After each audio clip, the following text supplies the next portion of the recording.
Bear with me one second. Morning, good morning, good morning. Welcome to Manhood. Today is, what is today? It's Friday. We're almost to the weekend. All right, we got that fixed. Okay, we should be good to go. It is Friday. Today is the 3rd of April. Today we're going to be going through Job chapters, 32 and 33? Looks like the game's working right now. So it's going to be good. I'm excited about it. We have a surprise guest here on the stream this morning, and his name is Elihu. He is not shown up in the book at all. He was not named in the beginning when the Job's friends come in and we're told that they're going to come support him. So it's very interesting that he just appears out of nowhere and starts trying to bring the heat, right? Give some insight. Here, I'll pick this up. There's nothing in that. It's not even useful.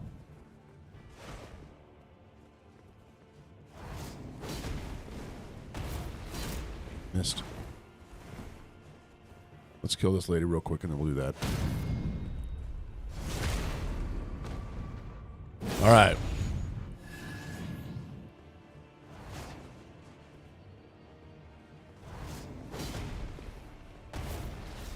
Missed. Man. Donnie, good morning, man. How are you? How we doing? Oh, roll. You have convinced me to play Elden Ring. I've been staying on the first tree. Ooh, you stay at the first tree sentinel? I don't do that.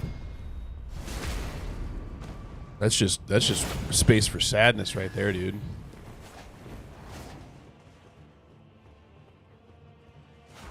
It's a mistake. I feel like that should have hit. Are you in like a new game situation, or are you playing it brand new save file?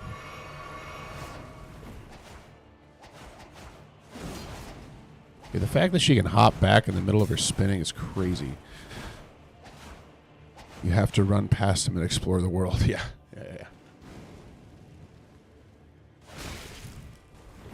That interrupts mine.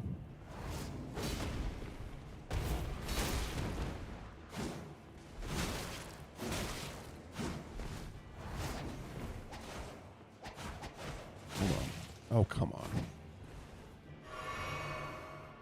We're getting it this time.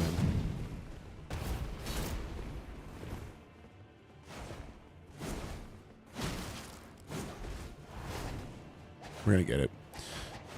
I got 1/4 health already. I'm going to defeat him. Okay, dude. Man, you stick to it, dude. You're a better man than me. I'm just going to run away from this lady until we can chip her health away. Ouch.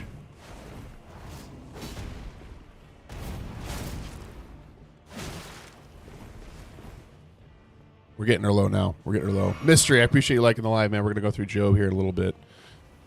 We'll go through a chapter 2 of the Bible a day. But I had to be distracted and actually fight this lady because I can't spend the entire time.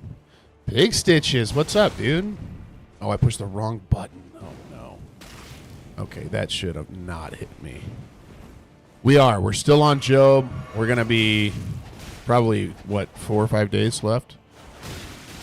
Okay, that takes me off a little bit. That made me a little upset. Yeah, we're going into Job 32, 33.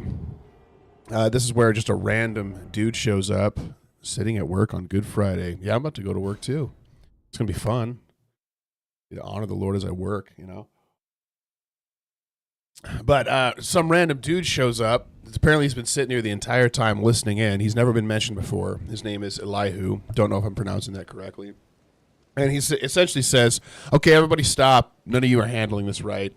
And I got the goods, man. I got the wisdom. I got the smarts. And that's basically who Elihu is. So he is younger. He's fired up. He's frustrated at Job. He's frustrated at Job's friends. He's convinced he sees what everyone else has missed. And honestly, some of what he says is very insightful. So he's And interestingly, he is the only one not corrected by God when God comes in and speaks later on in the chapter, which I find super interesting as well. So, who knows what to make of that? But you consistently get him to quarter health and get shield slammed. No, dude, stay confident, man. If you keep hitting your head against the brick wall, you'll go through it at one point. That's how it works. That's how the game works. It's great. But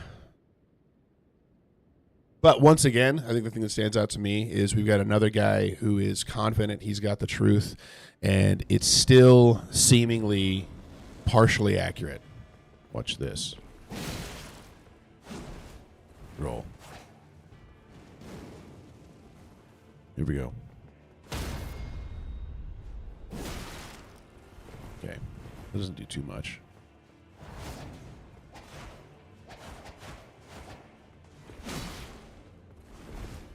Take that. Did you guys see that?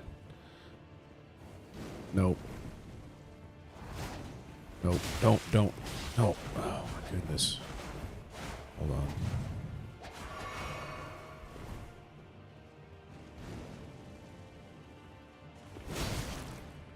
Keep doing that.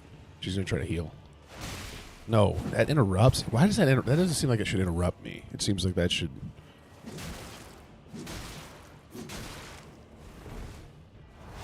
Oh, I thought she was going to go in for a heal. No, she'll probably read my healing and then heal while I'm healing.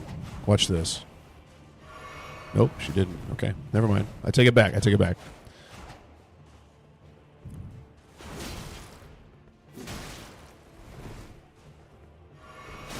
We got it. Erich von Erich, good morning, man. Welcome. Happy to have you here. We're trying to finish this lady off so we can go and do something else. Nope, I missed. Move out of the way.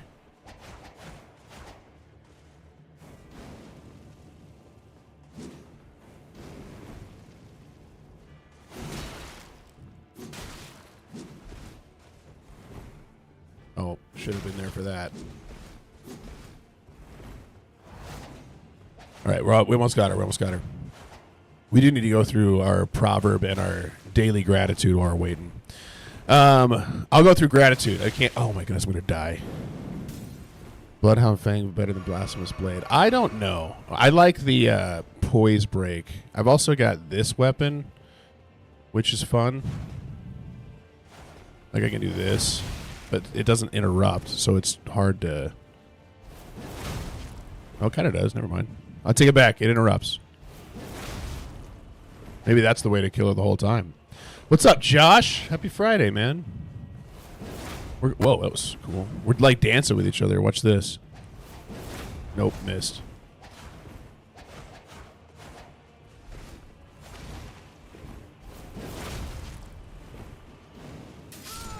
Okay, the fact that killed me is so frustrating. All right, gratitude for the day. Daily proverb. Proverb for the day is, what is it? Proverbs 11:18. Andrew, thanks so much for following, man. Yeah, if you guys find this useful, feel free to follow. I would appreciate it. LOL, bro, Job chapter 32. Yeah, that's what we're going through. Good tag, bro. So Proverbs chapter 11, verse 18. The wicked earns deceptive wages, but the one who sows righteousness gets a sure reward. It's a proverb for the day, which I find good. Gratitude for the day. Hey, thanks so much for sharing the live, Andrew. I appreciate that. We got to go have dinner with some good friends yesterday at their house, which is great. Do you have Nagakiba? Also, I'm here for the Bible study more than Elden Ring. Sweet, Minos Prime. Welcome. We're about to go into it. We're trying to get rid of this dancer lady real quick, and then we were going to go and read. I appreciate you following, man. I don't know if I have the Nagakiba. I'm not sure. Should we check? Would that be around the? We've got 2 Uchis. What is a Nagakiba? More gratitude, less attitude. Nice. Yeah, we got to go to dinner with friends. I've been thankful for the cold weather coming back. It's been going good. I'm grateful for that. And Super grateful recently for coffee shops. My goodness, it missed. It's the longer version. Okay. I probably need to look it up. We haven't been doing an excellent job at fully traversing the world because the fact that went under the feet is a little frustrating.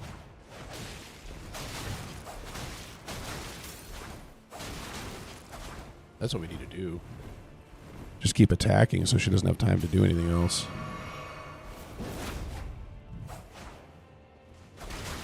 Oh, we're out of stamina. Hold on. We got to get our stamina back. What's up? What is that? Edit dude? Edit dude. Welcome in, man.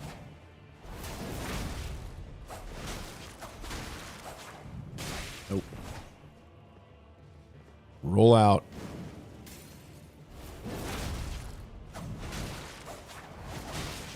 Okay. All right. All right. Hold on.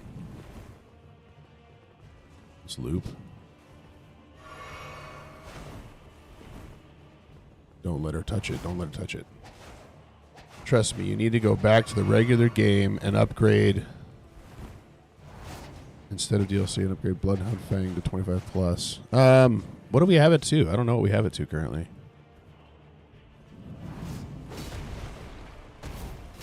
Oh, that missed. That missed. Hey, thanks for following. I think it's DT Virgil. I'm not sure. Thank you for following.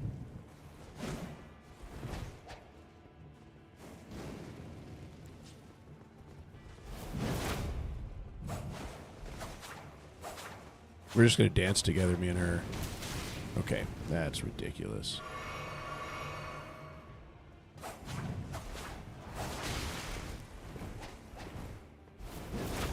Oh, we keep missing. I got to be further away. With Bloodhound Fang, I need to be closer. With this, I got to be further away.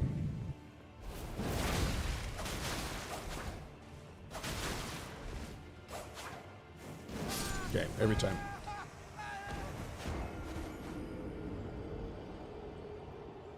Yeah.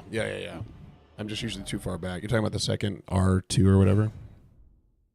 All right, quick recap, and then we got to jump into it because we're going to be stuck here with this lady the entire time, and we're just going to have to read the word right at her doorstep and try to make her repent and turn to Jesus. Okay, so up to this point in the book of Job, Job's lost everything. He's lost his wealth, his family. Yeah. I'm just usually too far away because she hops backwards. And I've already jumped back. I'll show you. Job's lost his wealth, his children, his health, his standing, his three friends that we've known so far, Eliphaz, Bildad, and Zophar.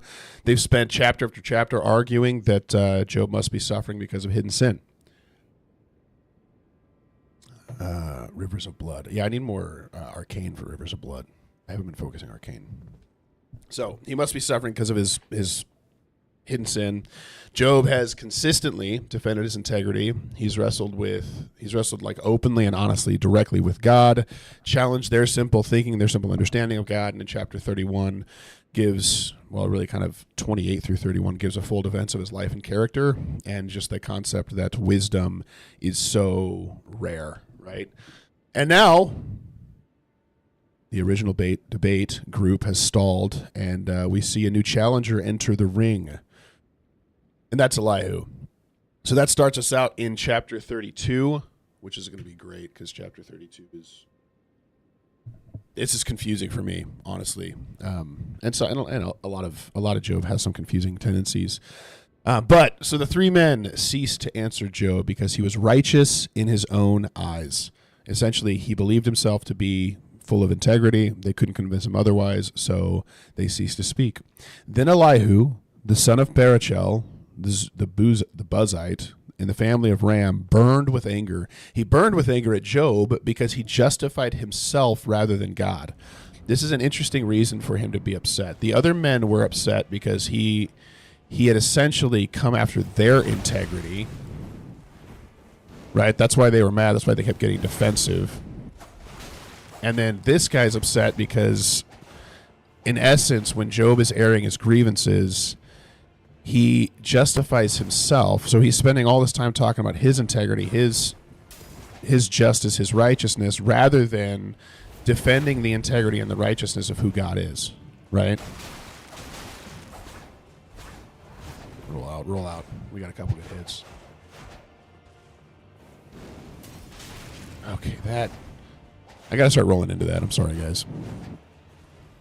So, which is an interesting thing. Like the fury that he has is very interesting because it shows... I'm still not rolling through it. It shows that he has a very different perspective of, hey, you should be sitting here in the midst of this suffering, still defending the honor and the glory of the Lord because that's all that really matters, right? We got in there with a couple. How did that miss? Don't do that.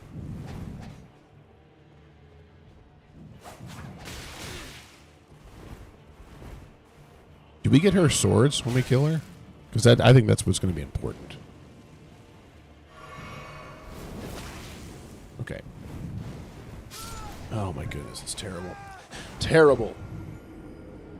All right, he burned with anger also at Job's 3 friends because they had found no answer, although they had declared Job to be in the wrong.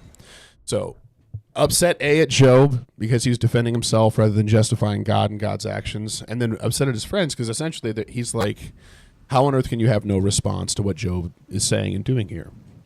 You found no reason for him to be punished, yet you claim that he is, and what's going on? Why you guys should be older and wiser than I am, and you're not able to say anything in this situation. So, now Elihu had waited to speak to Job because they were older than he. Wick, where is she? This lady we're fighting? Is that what you're talking about? She's over here in this Carulian coast area on the middle of an island in the area they don't have a map for. So it's kind of useless for you. Sorry. All right. So he waited to answer. Chris Brown, dude. What an honor, man. Thank you for following. Okay, so he burned with He burned with anger. Thanks for liking the live, Wick. I appreciate it. When Elihu saw that there was no answer in the mouth of these 3 men, he burned with anger. And Elihu, son of Barachel, the Buzite, answered and said, I am young in years. Yeah, exactly. What's up, Breezy? That's great. I am young in years, and you are aged. Therefore, I was timid and afraid to declare my opinion to you. I said, let days speak, and many years teach wisdom. I'm younger than all these people. I'll stay silent. I'll wait. You guys go ahead. You guys talk. You guys bring this stuff up, and I'll let your wisdom speak because I can sit back and just let you, who have all this knowledge and all this time, bring it up for me. Tom of Maine, welcome. Good morning. Thank you for being here. Thanks for the follow. But it is the spirit in a man, the breath of the Almighty, that makes him understand. So this is the moment where he's like, listen, just because someone is young doesn't necessarily mean they have less value to add. And God speaks through me too. Man, we got some pretty good damage off at the beginning there. Oh, underneath. Just floor here. Nope. Get out.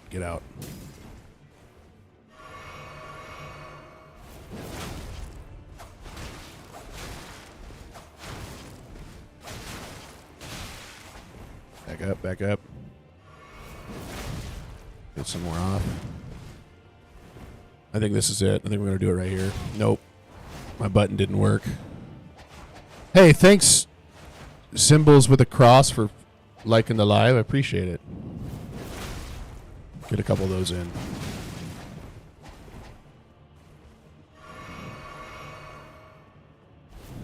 Nope, missed. And I rolled backwards. I'm an idiot. All right.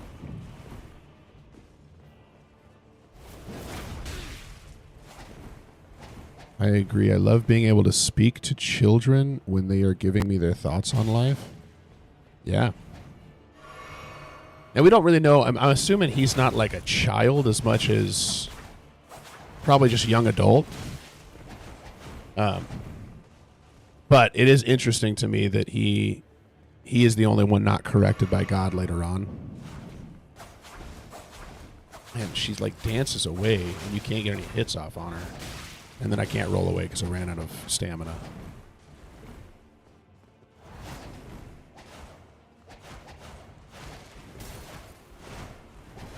Can you imagine how dizzy you'd be if you were her right now? Did we get to do that cool move? Oh, I fell underneath. Hold on. We're going to get her. That's pretty good. That was pretty good right there. The first part kind of sounded weird. You never know. No, Jackson. No, it's not weird at all. Don't even worry about it. We got it. That's it. We did it. Great job, everybody. All right, we'll start out in verse 7. I said, let days speak and many years teach wisdom, but it is the spirit in a man, the breath of the Almighty. Oh, we did get the blade. The breath of the Almighty that makes him understand, right? It's not age, but it's his. You're giving up on the tree. Yeah, yeah. Give up on the tree sentinel, dude. Zach, welcome in, man. It's good to have you here. It's good to have you here. So it's the Spirit of God that helps a man to understand, which this is true, right? God gives understanding. The fear of the Lord is the beginning of wisdom. Oh, we could just become a full-on dancer. That's pretty cool. All right, let's grab this and keep going. All right, it is not the old who are wise. It's not just age that brings wisdom. And this is an important distinction, right? And we see this even in 1 Timothy. Do not let anyone look down on you because you are young, but set an example for the believers, right? There's quite a bit in there. What do we have? 80,000, so we're good. We could just wander around with that and lose it. Let's see. Can you get Bloodhound's Fang? No, Bloodhound's Fang is a somber weapon, so it can't go higher than like 10, right? I'm pretty sure. Oh, I'm going to die falling off a cliff. What does this say? Oh, I fell off a cliff. Okay, well, that was fun. Yep. Great job, everybody. All right, but most people under the age of 18, have a false view of the world because their parents' biases. That can be true, yeah. Parents' biases can lead to a lot of stuff. Oh, yeah, Bloodhound's Fang is only 10. Man, I am so far away from where that is. I probably should have. I'm assuming there was a grace where we actually put her down, so probably just missed that. Yeah, that can be true. But I think there's also a case to be made that, man, God can change the heart of a young person, and they can be far wise beyond their years. And so it can be kind of a toss-up because it's God it's the fear of the Lord that brings about wisdom, right? Not just our own worldly experience and understanding, which is a huge distinction. Okay. Oh, my goodness, I forgot. I'm going to die to this thing. Okay, there we go. We're good. We're going to move. Hold on. With Blood Flame Blade. That sounds cool. Where do I get Blood Flame Blade at? I'm going back to get my 80,000 and then we'll circle back around. What's up, Boba? Good morning. Welcome in. I like Brot W. You can call me that. That's great. All right, not the old who are wise, nor the aged to understand what is right. Therefore I say, listen to me. Good morning, X-Man. It's good to see you. It's 50. 5:01 in the morning. It's 6:02 in the morning for me. Have you been up all night, or are you just waking up? Oh, my goodness, the lobster. In Liurnia Lakes from a scarab near the Rose Church. Okay, cool. I'm in Cali for the school the military sent me to, just waking up. Dude, good morning, man. The military school. The jellyfish? What is that? Thanks, Pigskin. Pig Stitches, not Pigskin, I'm sorry. Oh my goodness, I just died again and lost 80,000 souls to a crab. Oh. X-Man's over in Central Time. Let me guess, Texas? That's the highest concentration of population for Central Time, so I'm guessing. Thank you for the jellyfish, Legion. I appreciate it. Okay. Hi, Bull's mom. Good morning. Welcome. Therefore I say, listen to me. Let me also declare my opinion. Behold. There's so many good weapons in the DLC. I do want to try... Oh, Kansas. There you go. Is good. I want to try the dancing blades, but I probably need to collect more. Yeah, let's see if we have Blood Flame Blade. Happy Friday. Happy Good Friday. We probably should have done something unique, huh? It's Good Friday today, and we're just marching through. I mean, that's okay. We probably can for sure. I used to see your lives at 7:30 every morning, but now it's at 4:30. I know. I'm sorry, Bo. I am not well adjusted for the Pacific time crew. Unless you just stayed up all night or worked a night shift, it's not the best time. But this is the only time I have where I'm not working, you know? Lala's also in Kansas. Lala, I don't have we seen you here before? Welcome in. Okay, we're trying to see if we have an instructor course for the next 2.5 months. I miss my wife and dude, I bet you miss your wife and kids. That's crazy, man. That's a lot. Thanks so much for following, Lala. I appreciate it. I'm going to the movies tonight to watch Mario Galaxy. Sweet. That's so cool. I don't think I have Blood Flame Blade. We'd probably have to go get it. Yeah, we'd have to go get it. What do I do for work? I've heard it's not that good. The movie? Well, my kids are stoked to watch it. I've got a 9, 7, 5, and 3-year-old. I have a newborn as well, but the newborn's not nearly... She shows no interest in the movies so far. We're a little disappointed, but she'll get there maybe. We'll see. I think a guy shows up right here, doesn't he? I'm pretty sure that is the case. Hold on. Yeah, that's what I thought. Doesn't it do more damage if I put on this?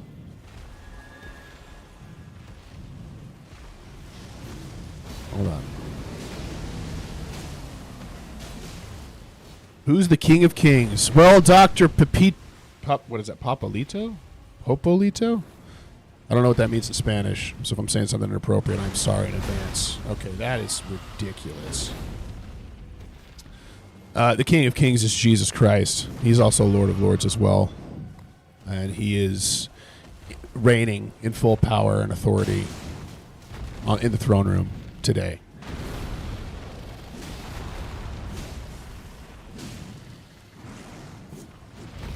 Man, this guy's intense.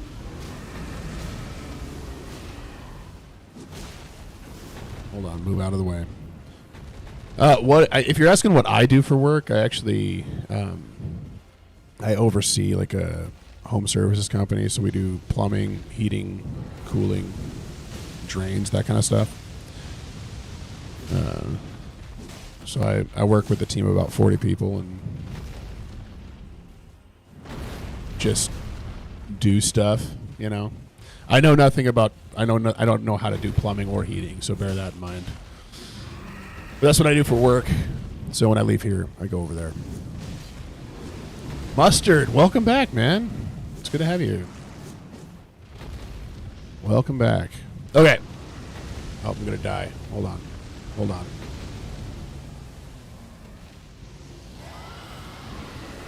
I think he's gonna explode. Is he gonna explode? Yeah. Get out of that.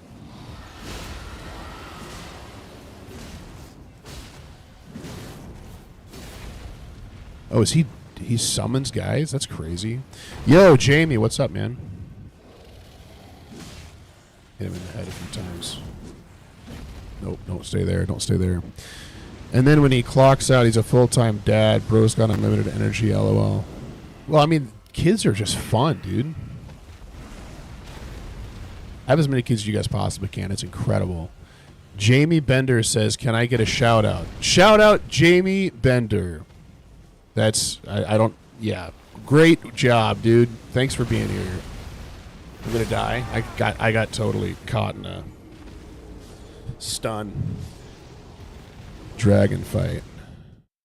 Harry Dawes, welcome back, man. Welcome back. All right.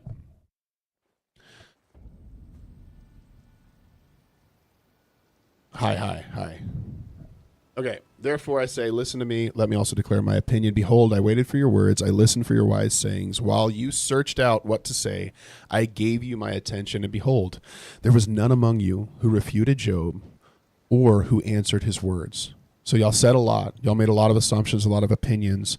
But at the end of the day, you came out with nothing new, nothing substantial, nothing incredible, like nothing worthy of stopping Job from saying what he was saying and actually coming to the source of what's wrong in Job's life and what's causing this. Beware lest you say, we have found wisdom. God may vanquish him, not a man. Good morning, Mrs. Bull. Welcome. It's great to have you here. It's really great. He has not directed his words against me, and I will not answer him with your speeches. They are dismayed. They answer no more. They have not a word to say. Walker, thanks for liking the live, man. I appreciate it. And shall I wait because they do not speak, because they stand here and answer no more? I will answer with my share. I will also declare my opinion, for I am full of words, and the spirit within me constrains me. Behold, my belly is like wine that has no vent. It is like new wineskins ready to burst.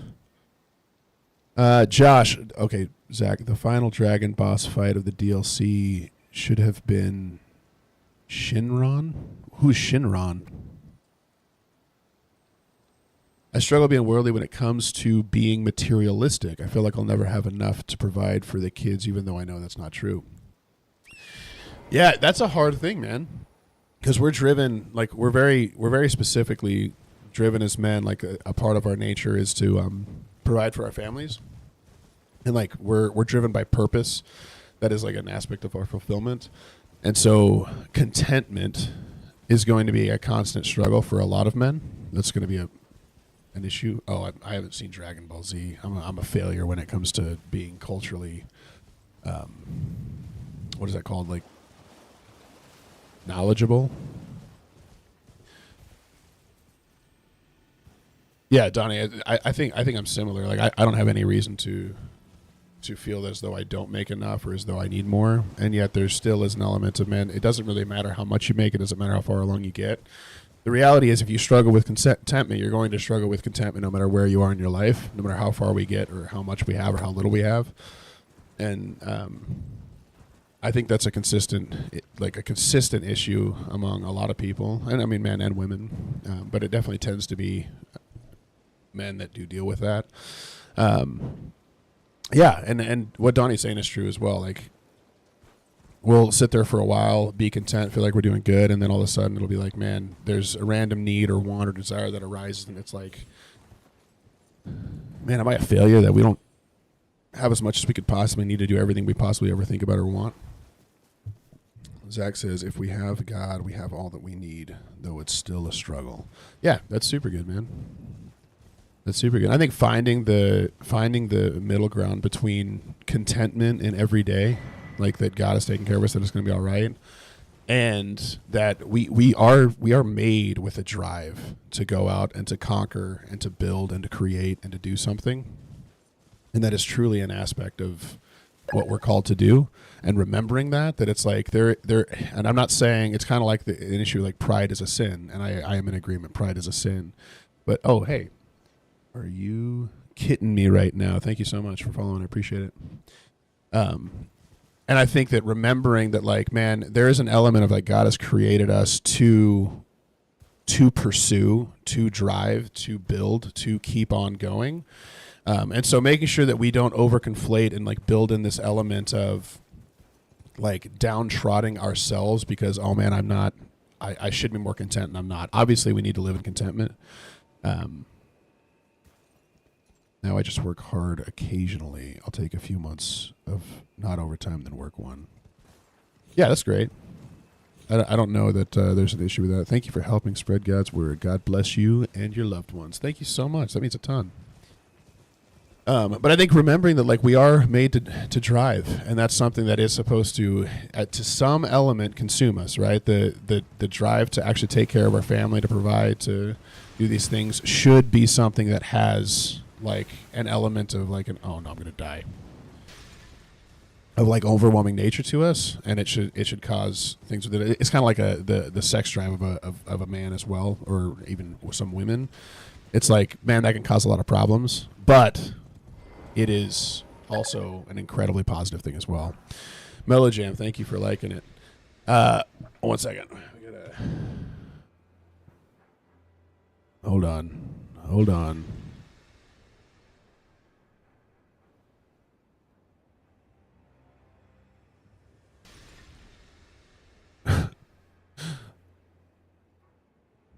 There we go.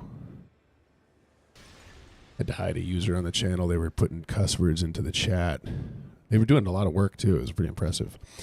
Why does the Bible tell slaves to obey their masters, but not for masters to free their slaves? See, that's an interesting question because I don't know. Is that a sleeping thing? Good morning, Dave. Welcome. Sorry, there's a lot of chats coming in all at once. All right, 1 second. We're going to start at one corner. We're going to move across because I got to go from one platform to another. And there's a lot of things that just came through. But I'm excited to talk about some of this. So why does the Bible tell slaves to obey their masters but not for masters to free their slaves? There's a few things there. And bear in mind, I am not a theologian. So take whatever I want to say with a grain of whatever I say with a grain of salt because I'm just an idiot who sits here on the internet and plays a video game while I read the Bible. So I don't know what I'm talking about. But what I will say is slavery is something that God immediately starts limiting the concept of very early on in the Bible. He also does say if you can gain your freedom, you should do so. So there is that as well in the word. There's also the case to be made that bondservants and slaves, like what we see as slaves, often were not the same as what we consider slaves to be now. So you could sell yourself into a form of servitude, and then many, like if you read the Old Testament, which you should absolutely go and do and read the laws around slavery, they would be commanded to, after a certain amount of time, they would work debt off, or they would just say, hey, after these 7 years, you have the opportunity to leave, to be free. If you elect to stay with your master, Brian, dude, welcome in. Be blessed. Good Friday, dude. Absolutely. They would go and work for them essentially and like work under them. And there was a lot of people who wanted to be a bondservant because it would allow for you both a home to stay in and food. You were taken care of and well fed. Now, there were absolutely people who abused that power in the same way people abuse every single thing that could be characterized as good or bad.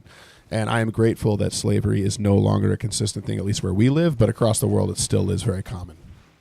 And so when, especially in the New Testament, which is what you're referring to, when someone is writing to a person, you're only supposed to read as the person who's receiving it, right? Like he's writing in that way, hey, thank you so much, She, for following. And he does free slaves very, very regularly throughout the Bible. I think somebody just brought up Moses, right? He frees them from slavery. And that's when it's cruel slavery, right? There's this element of freedom there, of him wanting to bring that. But that's only a partial understanding of that. And so, hold on, okay.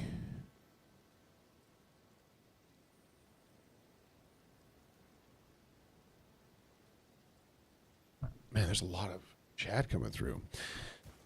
Mustard, it's rough because my wife says that the Lord has blessed us while we have, being a single income house, but that internal pride makes me feel as though I can't provide enough for her and my son. But I also feel like deserve the world, and I hate saying no or even not right now, so the struggle is real. Yeah, man, I think the struggle is. The other thing is, I think, like, man, as we're moving forward, one of the things that, like, really helped me... Oh, here we go. What's this? This is nuts. Giant hole. I think the tension there can both be good and bad. Like, man, like one of the things that my wife and I met about really early on. Yeah, and Donnie's correct. Like, we're supposed to rest. We're supposed to work, and then we're supposed to rest, and that causes us to, like, work better and to enjoy life more and to not burn out and have all these issues. But one of the things my wife and I talked about really early on, because when we were getting married, I was talking with her about like, hey, what is the life that we want to live? What do we want to do? How do we want life to look? I'm like, because we both had the agreement that I was like, hey, I want us to raise children, and if you are open to it, I would like you to not work so that you can raise kids. And she was, I was picking my wife, so she was very into that. That's like been her dream from the get-go, is to be a stay-at-home mom and to take care of the home to raise her kids.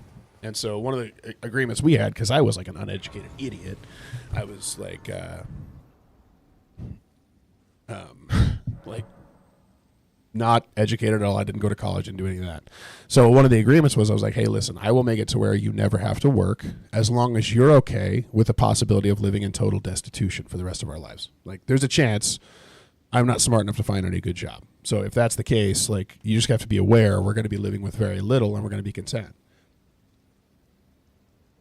And so setting that standard at the very beginning of, here is, I got to put a, hold on. Nobody call it out. I'm doing it right now. I'm getting my lantern out. There we go. Setting that standard at the beginning really, really helped, because when we started, it was rough. We had like nothing, like very, very little. We were on like WIC and a couple of other things when we started having our kids. But the other thing that we did very early on is we talked a lot about, okay, how much are we going to keep for ourselves and how much are we going to give? Like, we both had a desire to be a blessing to people, to be generous.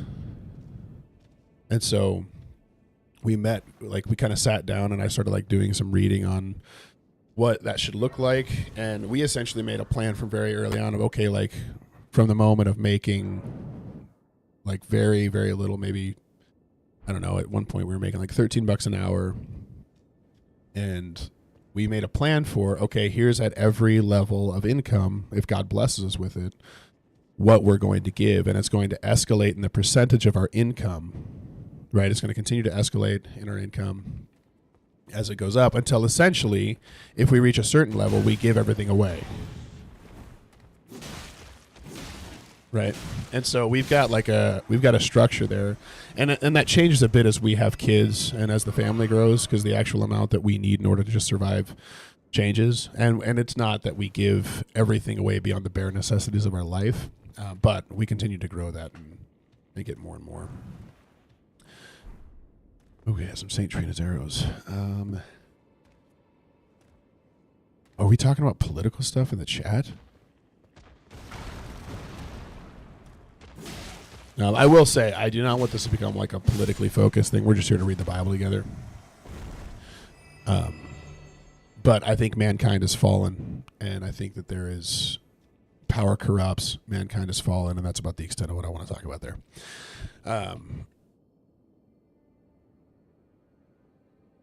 All right. What do I think of Ecclesiastes? Dude, Ecclesiastes is awesome.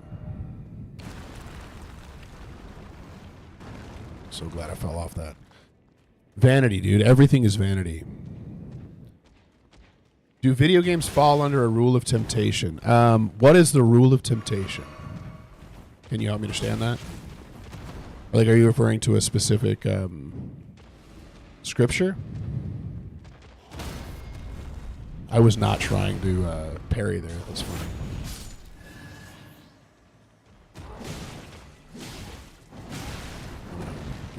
Get out. Hold on.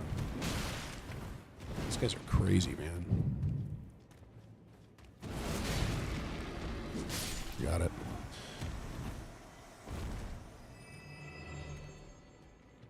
it. I'll butcher the quote, but basically we are to absolve from temptation.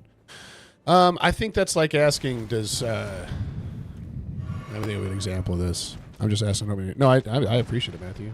And this does come up quite a bit. We have a lot of people who will come in and essentially say that we need to repent and do something different.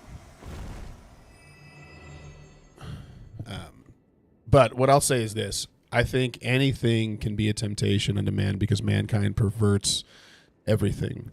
So I think the better question to ask is, can art be a temptation? And the answer is absolutely yes, because essentially video games are just interactive art in the same way a movie would be.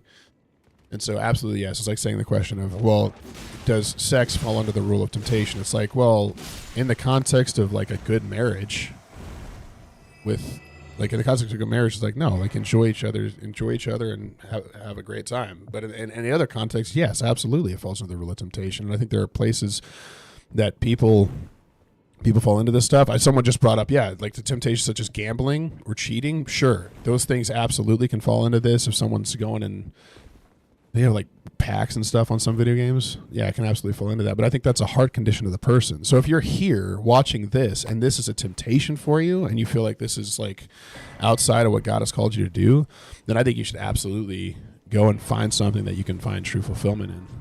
But for me, this is what I feel like God has called me to do, is be here and do something incredibly niche. And if people show up, great. If not, I'm just going to continue reading. But it'll be good. So that's my perspective. I absolutely don't want anyone else to stumble though as well. I don't know that the chat happening in YouTube around slavery is actually super helpful. Like if we want to concept it, like that's fine. But it seems to me like I want to make sure that we're not just becoming like a debate club, because that's not really the intention of this. So if you guys iron that out, that'd be great.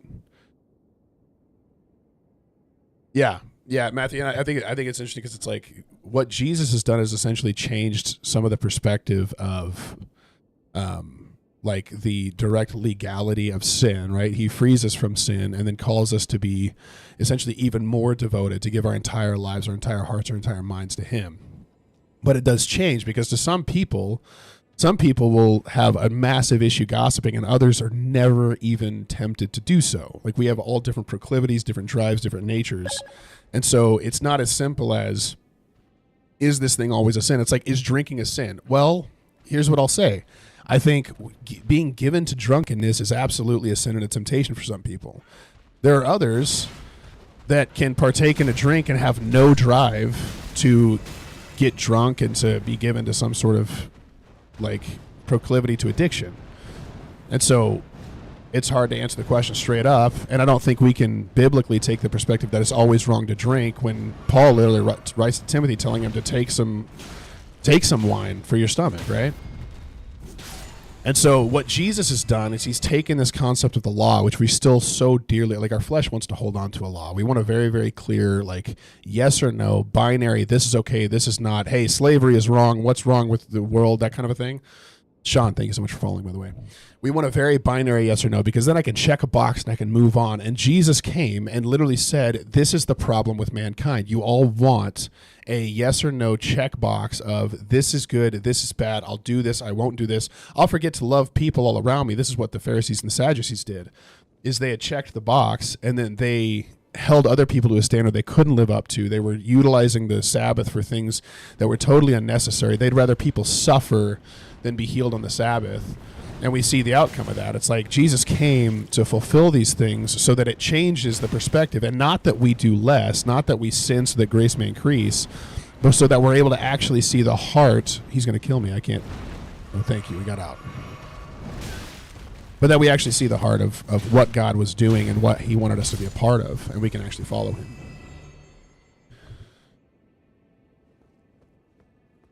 Wine. So the concept of wine in those days being much safer to drink and store long term, so it was a safe move.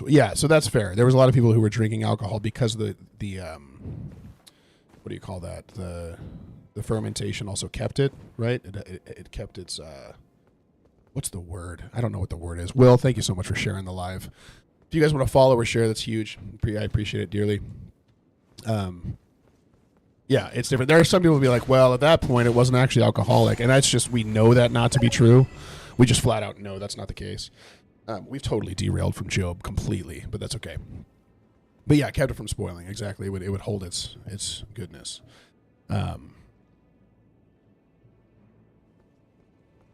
But what I will say is that concept that like, well, it wasn't nearly as alcoholic, I just don't think that's true, especially when Jesus turns the water into wine. Oh my goodness, it's like, what do you do with that? Just dodge like that.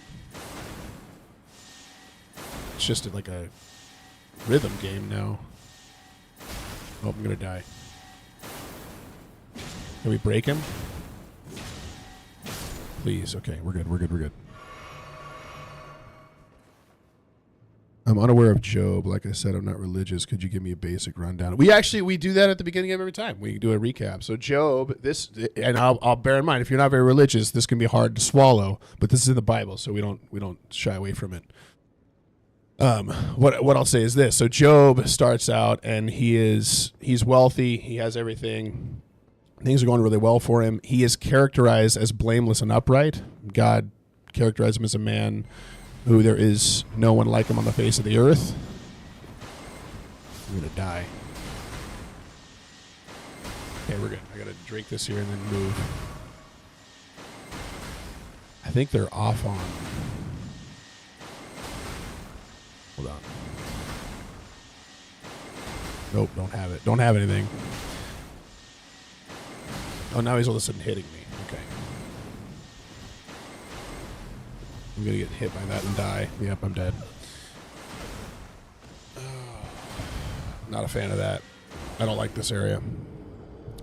Sorry, Job is blameless and upright. There is essentially a divine council that we see in heaven, so we get to see two different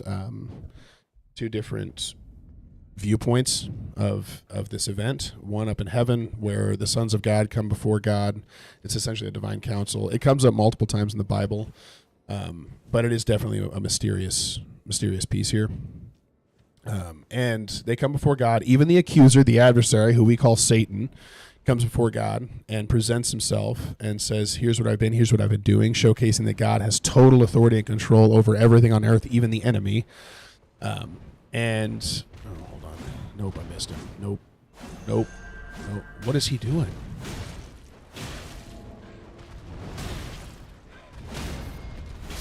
We're going to be all right. We just fell asleep for a second. We'll be all right. Anything you cannot walk away from becomes a temptation. Yeah. That's good, Brian. I agree with that. Oh, he's coming after me. Hold on. Move this way. Can we just blaze through, or will we die if we do that? Oh, anyway, so he asks the enemy or the adversary, where have you come from? He says, going to and from the earth. And then he says, have you considered Job? So God literally offers up Job to the adversary, the enemy, the accuser, to say, hey, there's no one like this guy on the face of the earth. You can go and test him, and he will not give me up. And he's like, well, he won't give you up because he loves you because of what you give him. And he's like, okay, well, take it away. And so then he does, and then he takes away his health, and this all happens. So this is all approved by God. We're going to bob and weave. Oh, my goodness. The exploding guy. I'm dead. There's no way.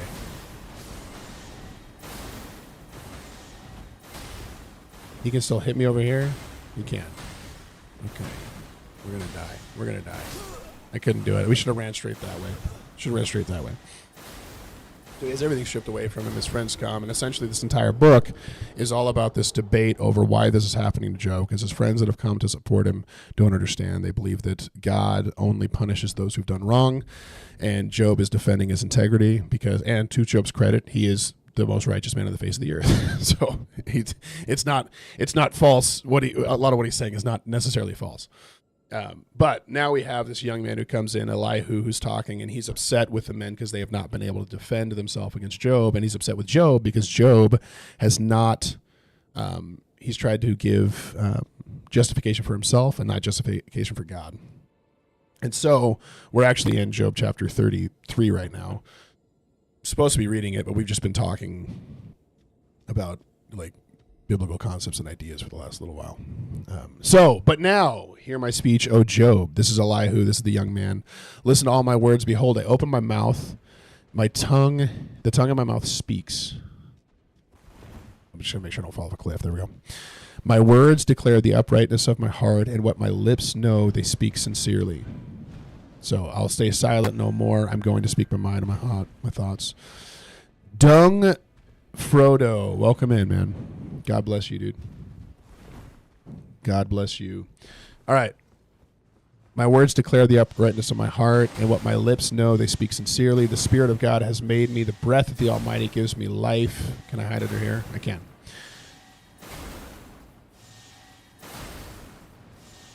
Answer me if you can. Say your words. They're coming to chase me down. I got to get out of here. I think we got to take this one out. This isn't going to work. They could fly? I don't understand the way that these things work. I love this video game Bible study. Thanks, Aaron. My two favorite things in life. Oh my goodness, I can't run through here. Bull, thanks for being here. I'm getting a little ticked off by these ball guys. I'm not a fan.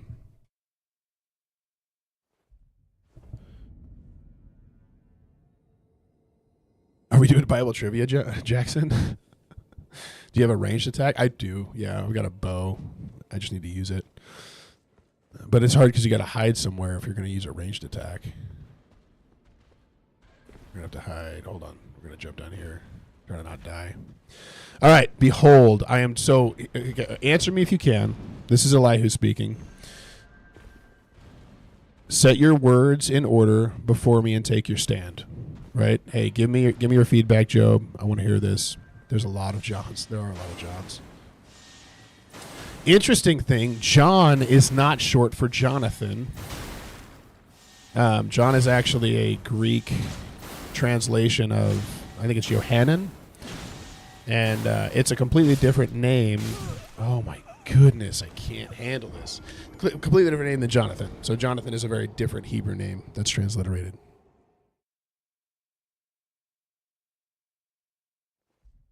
Living Children's over here just giving us just like a flat-out gospel presentation in the YouTube chat. I appreciate that, man. My mom named me Matthew from the Bible, or so she said. Yeah, that probably is true. Matthew is a biblical name. It's to my understanding that Job was also the first, if not the first book written. He was alive during the time of the patriarchs, most likely. So this would have been very, very early on. This is where a lot of the formation of the idea that, man, even very early, people understood the character and the nature of God way better than we understand it, right? Not way better than we understand it, but way better than you would have expected them to before a lot of the books of the Bible were written. And that's what's beautiful about reading through Job, is it's showcasing some of the mystery of who God is. Am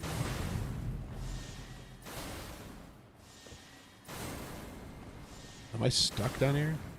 Oh, my goodness. Okay, well.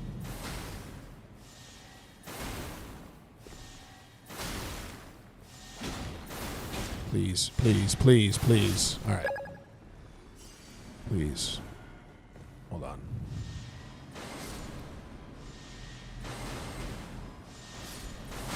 Oh, my goodness. This is terrible. Matthew, thank you for following, man. I appreciate it.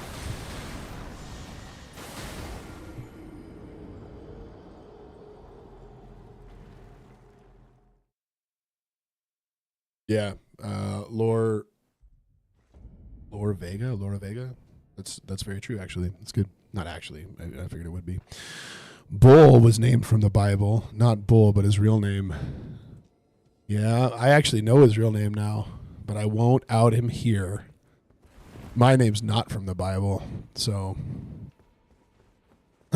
my name's not even a real name. It's just TJ. All right, sorry. Behold, I am toward God as you are. I was pinched off from a piece of clay. So you and I are the same. We're very, very similar. We're both just a creation of God's, pulled off from the same piece of clay. I have nothing over you. You have nothing over me.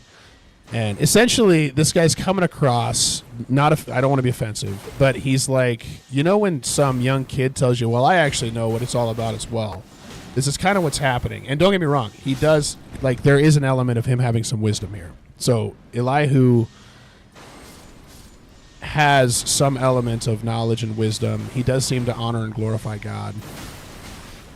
Okay. Right, so I want to be careful there. But he's definitely a little conceited for his knowledge.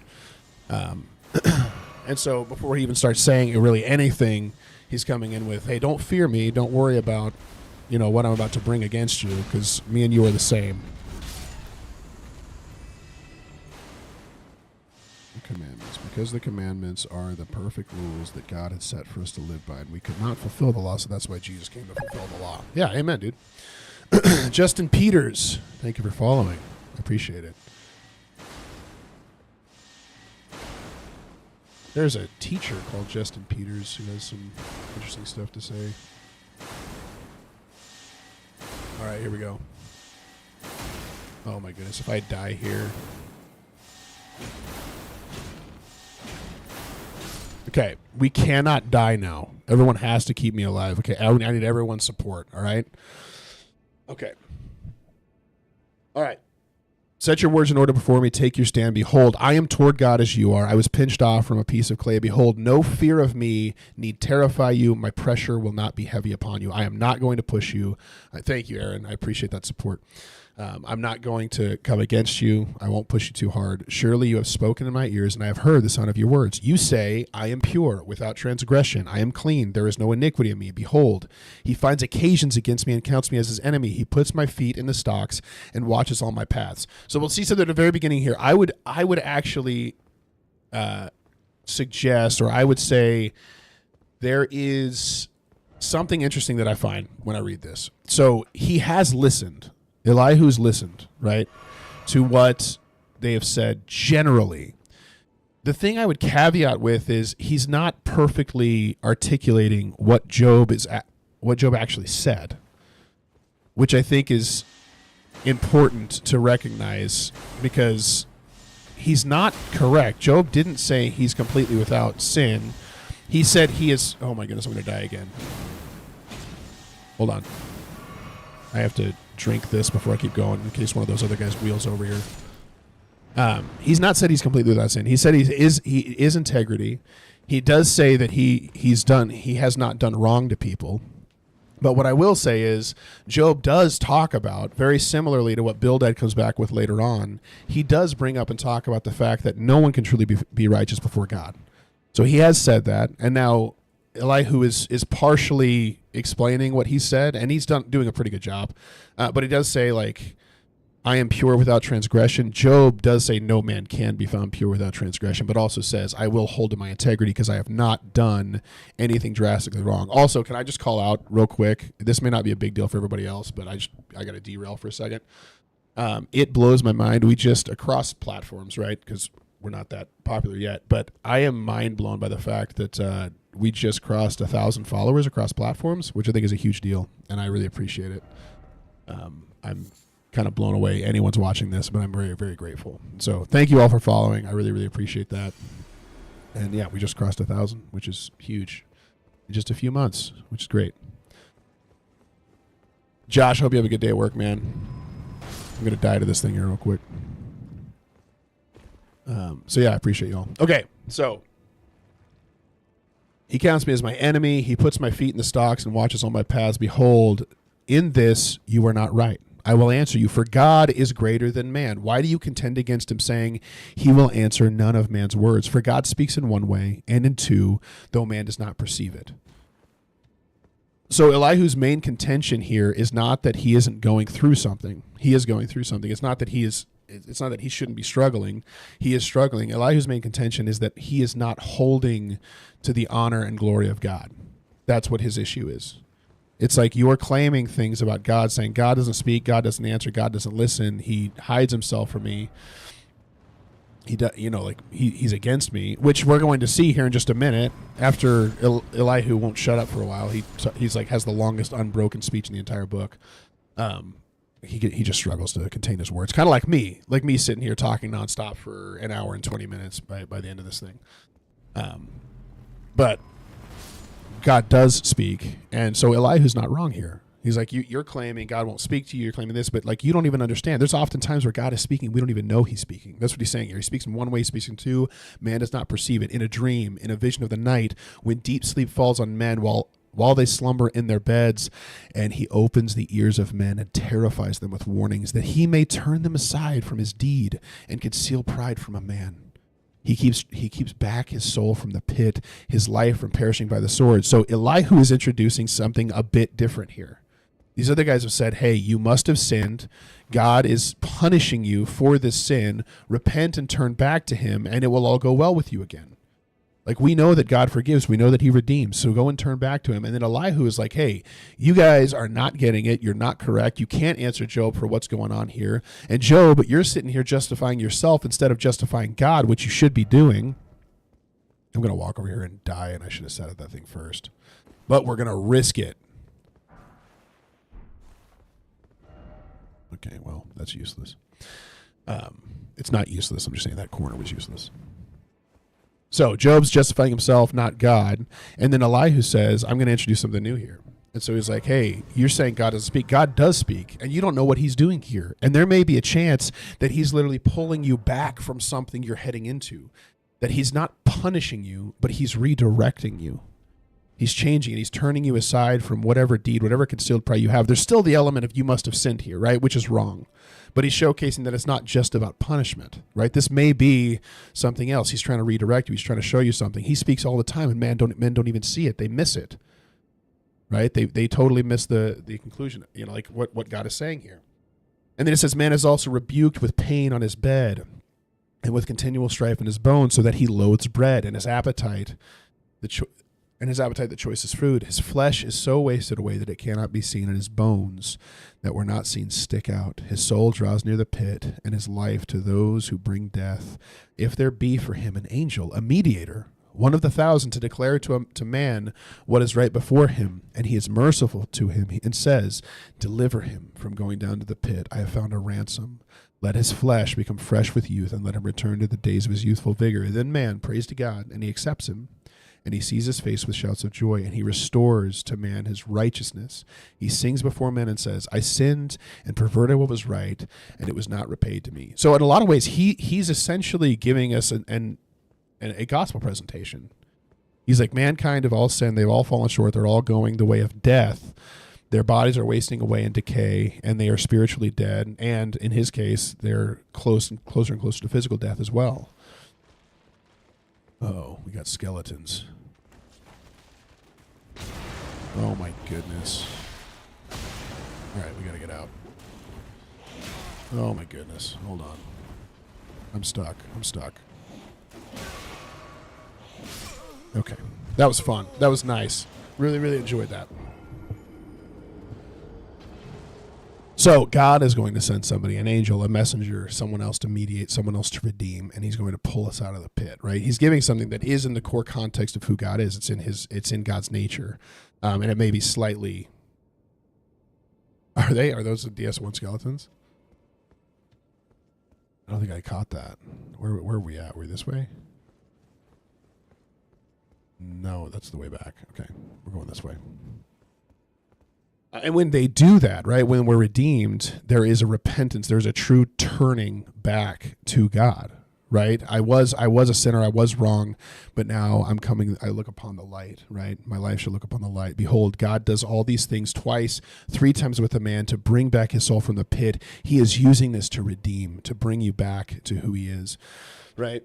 And that he may be lighted with the light of life. Pay attention, O Job, and listen to me. Be silent, and I will speak. If you have any words, answer me. Speak, for I desire to justify you. Right? I'm tired of you trying to justify yourself. You should be justifying God, but I'll justify you. Right? Mia, I don't believe you. I don't believe you. Looks very copy and pasted from everybody else who comes in here every day, tries to sell me something. But stay around. Give us a follow. Stick to it. We're reading the word and it changes lives. If not, listen to me.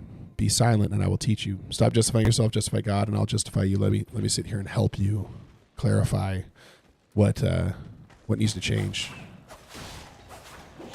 Ouch. Ouch. They do a lot of damage for being skeletons.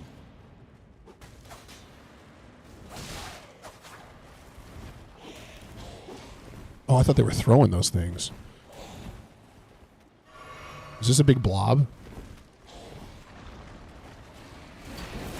Oh, I missed.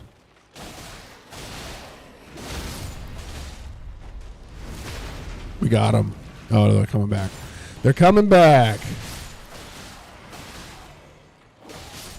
Madeline, welcome. We just named our newest daughter Madeline.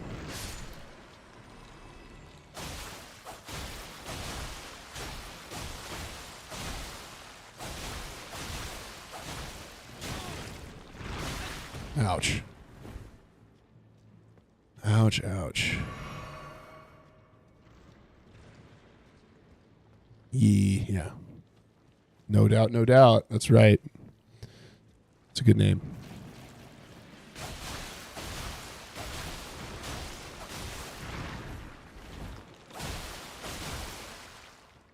seems like it takes a lot of attacks for this thing.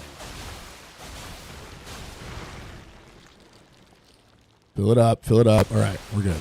Keep going.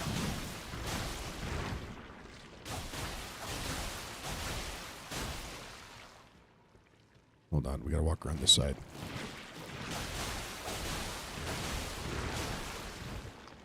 Does he have a front? It seems like he might have a front. Hey, we did it. I don't know which part you would hit on him if you break his posture, but all right, what did he drop? Congealed putrescence? Sounds gross.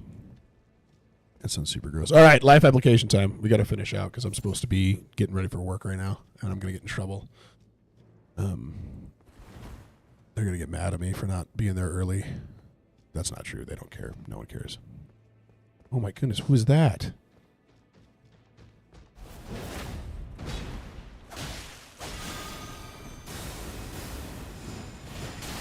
What is happening? Where do these guys come from?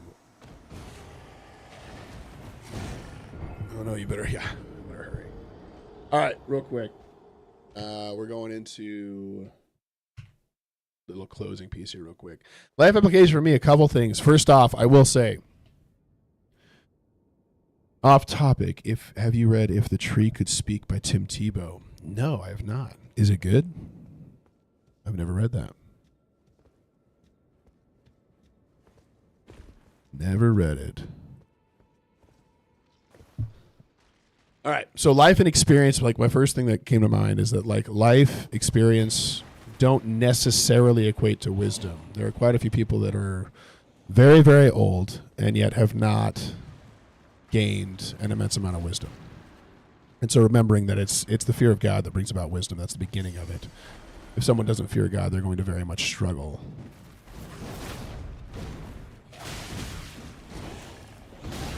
Okay. Well, okay. I just fell off a cliff. All right, great. That was very good. I'll have to check it out. I have not. All right, the other thing here that stands out to me is, man, sometimes none of us have the right answer, and that's okay. And maybe we should all possibly just maybe shut up. Because it seemingly that's essentially what's going on here is like every single person has tried to speak, tried to bring new knowledge into the room. Job is in just the very depths of despair, in just absolute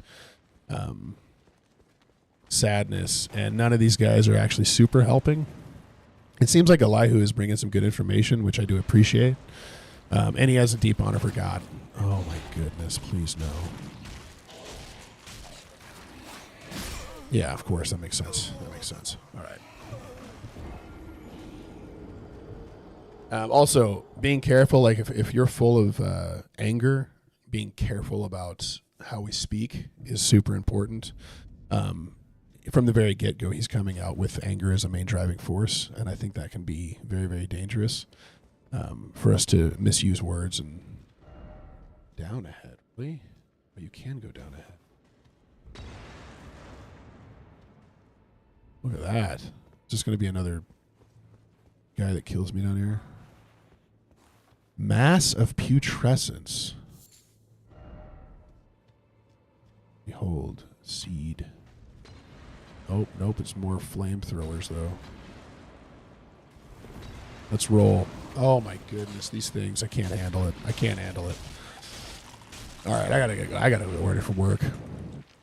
Oh, but I will say, to Elihu's benefit, sometimes suffering can be doing way more than we immediately understand, and we don't get to know.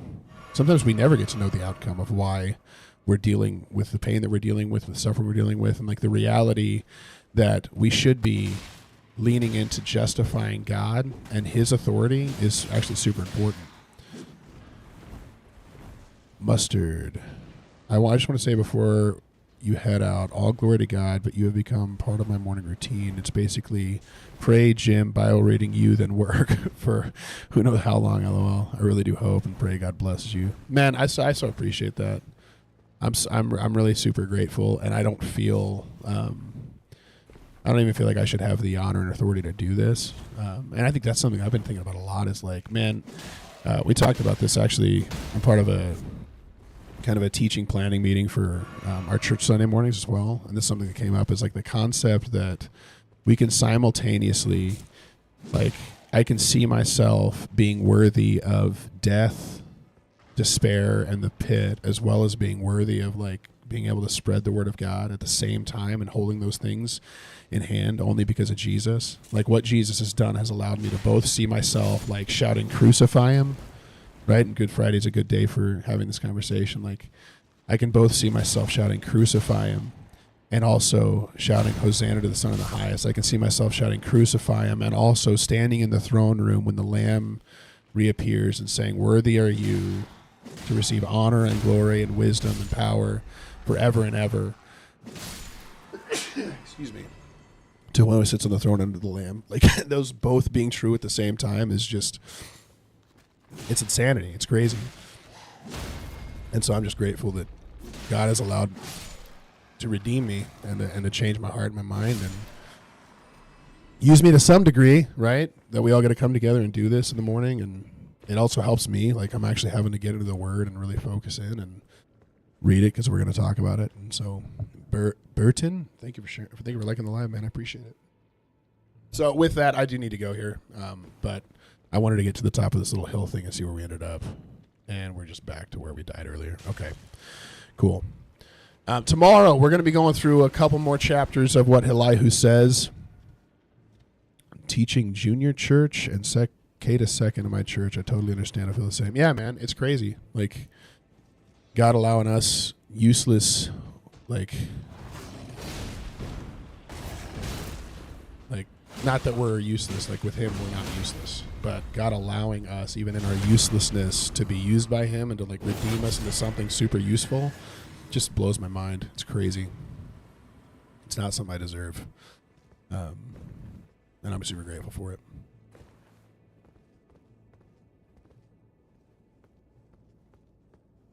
Yeah, Donnie, I think one of the things that I've found super, super helpful is as I'm reading in the mornings, thinking about like, okay, what is God telling me? How would I teach this little bit of information that I'm reading through? Okay, just Joker, because that's what's helped me. That's one of the reasons I'm even doing this in the morning is because I was sitting there and I was waking up automatically because, you know, I'm for some reason wake up naturally at 5 a.m. in the morning. But what I found was that if I read as though I was going to teach something, it was much easier for me to like really deeply grasp it and understand it and actually like take it in because I had to look into it more than just mindlessly reading. So that's been huge for me. Just Joker's Gaming. This is what I've been looking for. How do you balance gaming and God in your content? Well, so we're very, very specific. So we're just reading a chapter. Gojo, thank you so much for the heart me, by the way. I'm happy you're here. Good morning. So we just show up here and we'll read like 1 to 2 chapters. We're going through a full books and we're just studying them together. So a lot of this is just, it's niche in the fashion of which like we're just kind of playing Elden Ring as a backdrop. It's kind of like watching birds while we read the word, except that I get way more distracted than watching birds. But that's how. And for me, I don't outside of this, I don't actually have a lot of time. So balancing God and gaming isn't as big of an issue for me. It was really just a morning time thing. I'll play with a couple of my friends on either Tuesday or Friday night during the week. We'll play Ark Raiders or something. But for this content, it's just, hey, we're reading through the word. We're kind of like looking at interesting tidbits, like Bible deep cuts while we're going through it, and then just giving insight and information as to like what's being said here, what are we learning from it, and how do we apply it to our life. So it's good. What does it say? Heavyweight Ben, thank you so much for following. Christ is King. I agree. All right. We're going to fall. Well, actually, we're not going to fall into this hole because we got to fight that dude and then meet St. Trina, which we're not going to do right now. We got to go. I hope you guys have a great day. Just Joker's Game. I think you're following. We're here every single day. We'll be back here tomorrow. It's 5:30 a.m. my time. It's 7:30 a.m. Eastern time. I think in like the UK, it's like 12:30 p.m. or something. But in the meantime, you guys stay in step with the Spirit. Keep Christ the center focus of your life. And we'll be back here tomorrow. We'll probably go through a few chapters, probably 2 to 3. Yeah, I'm sorry, Gojo, if you showed up here and I'm just leaving right away. But we may finish Elihu's speech. We may not. I'm not sure. It kind of depends on how long each of those is and how distracted I get talking to you guys and playing the game. But Elihu has the longest unbroken chain of conversation in this entire book, which we're going to get to experience. And then after that, God speaks, which I'm stoked to read. It's great. So with that, you guys be blessed, and we will see anyone who wants to be here tomorrow morning. Saturday is actually, I'm figuring out, is like actually one of the biggest days, which surprises me because I would expect people to sleep in, but apparently they don't. And then Sunday is the smallest day. So we'll see you guys tomorrow morning for that. In the meantime, you're loved. Stay in step with the Spirit.